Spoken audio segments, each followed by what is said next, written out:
There's something irresistible about a model railway. Maybe it's the miniature realism, or maybe it's just because I like, or we like, to rule a kingdom of our own. Or maybe it's just because we enjoy trains.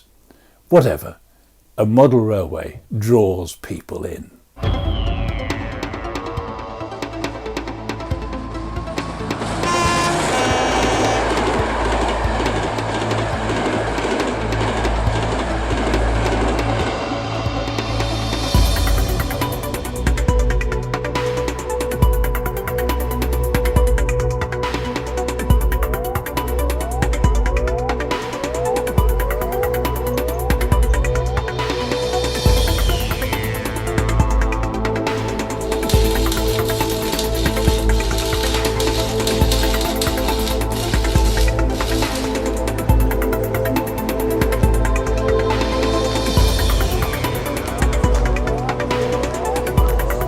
Pilgrim's Hill is the dream child of model maker John Parr.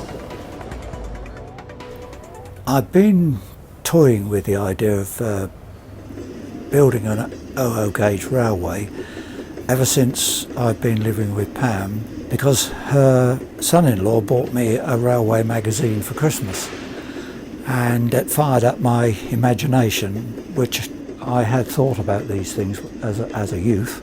So we looked round Bumstead's farm, inside, looking for a suitable room, and we finished up building a little 11-foot square room off the dining room at Bumstead, specially for a railway model. So that's how it started in recent years. And when we moved from Bumstead's, I was very loath to dismantle the other model, but I did very carefully, saved all the bits. And when we got up here, Pam bought me a nice log cabin for my birthday, and I immediately started fitting it out with the old trestles and things. I designed a completely new layout, and I'd moved from building a railway with models attached to it to making a big model with a railway in it.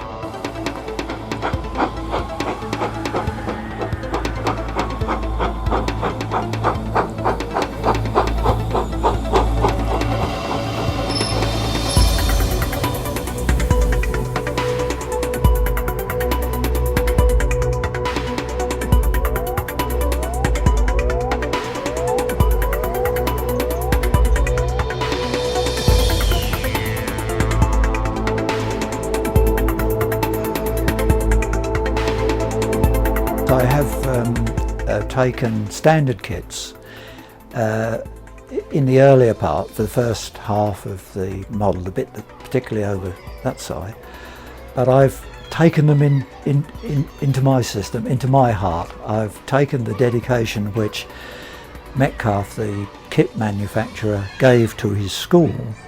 It was his school in Yorkshire, and he dedicated it to his head teacher at the time, Marjorie Roberts. And I've maintained that. I've dedicated my model to Marjorie Roberts, and her name does appear on the signboard outside the school. In my youth I was a great cyclist. I pedalled all over North Essex when I wasn't studying for exams, and we're talking about the early to mid 50s, and I remember the little shops on the corner in particular, where I stopped and bought my bottle of Vimto before carrying on.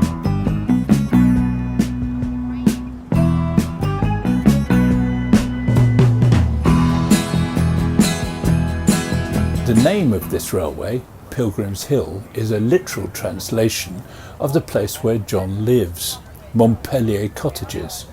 Montpellier is apparently ancient French for Mount of the Pilgrims, hence Pilgrim's Hill.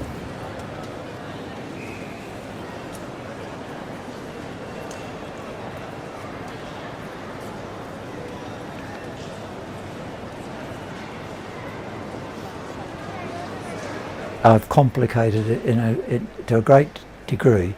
The model I built at Bumstead's, for instance, had no illumination.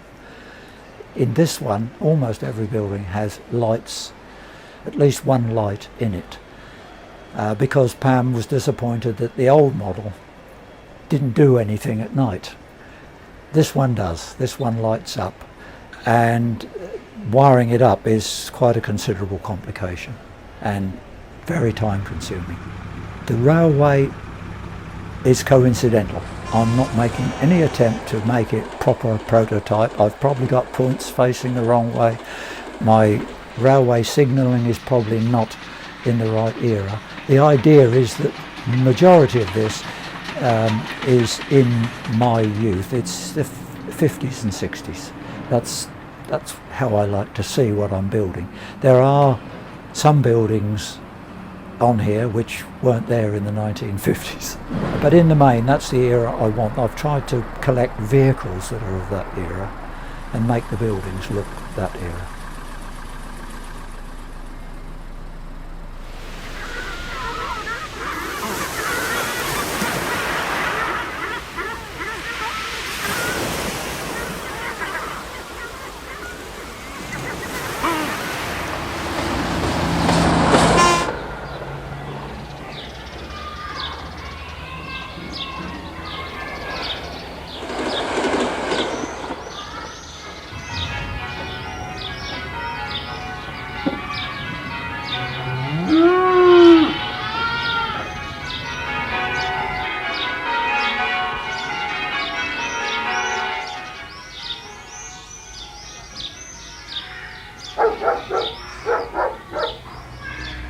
As a youth, I went to Thaxted many times.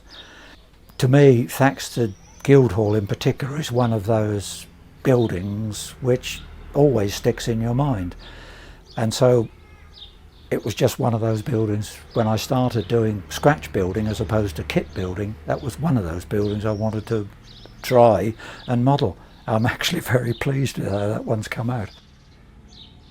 The church is the little round church at Little Maplestead, which is only about 4 miles from where I was born.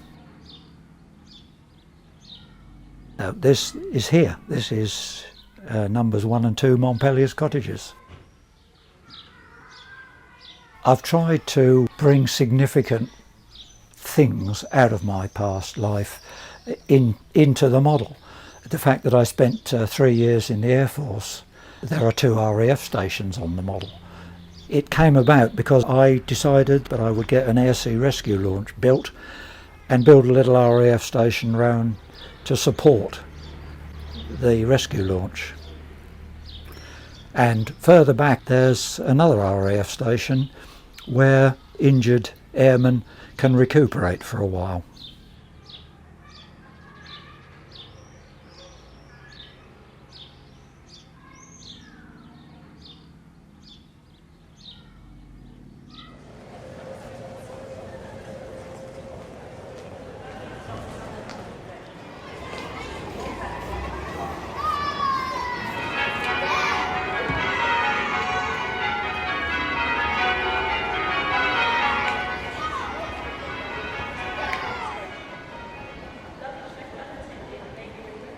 John, this is clearly a work in progress. It is progressing hugely beyond what I saw 3 years ago.